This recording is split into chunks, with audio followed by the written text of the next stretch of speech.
বনের রাজাকে? সিংহ। কেন সিংহ বনের রাজা?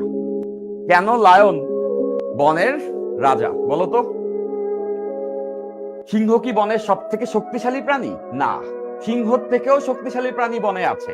সেটা কি? হাতি। হাতির থেকে শক্তি কারো নাই।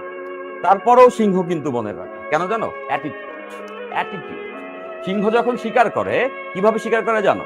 সিংহ ঘুমায় সারাদিন, তো যাই হোক, ঘুম থেকে উঠার পর ওর ক্ষুধা লাগলে ওঠার পরে ও শিকার দেখে।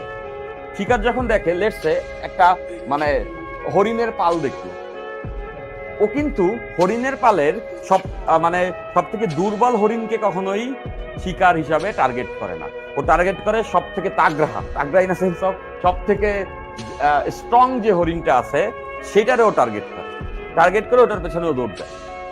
ইভেনচুয়ালি এমনও হয় যে হরিণকেও টার্গেট করছে ওর পেছনেই দৌড়াচ্ছে।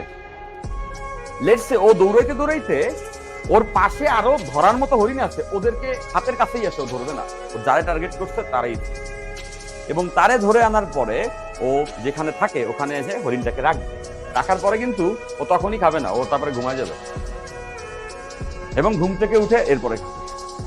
তো ও যে শিকারটা ওখানে রাখলো, অন্য কোনো অ্যানিম্যাল বনের ওইটাকে কখনোই ওর থেকে নেওয়ার চেষ্টাও করবে না, ইভেনচুয়ালি ও ঘুমায় থাকবে। This is called attitude. তো লাইফে অ্যাটিটিউড থাকতে হবে।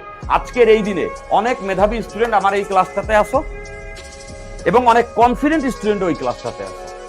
আমি ডেফিনেটলি বলবো অনেক ট্যালেন্টেড মানুষের থেকেও সেলফ বিলিভ এবং কনফিডেন্ট আছে এই স্টুডেন্টদেরকে বেশি দরকার। এমন অনেক পোলাপান আছে, সেই অঙ্কটা আমি পারলাম না, but you have that attitude যে আমি বুয়েটে চলে যাব, আমি বিউতে চান্স পেয়ে যাব।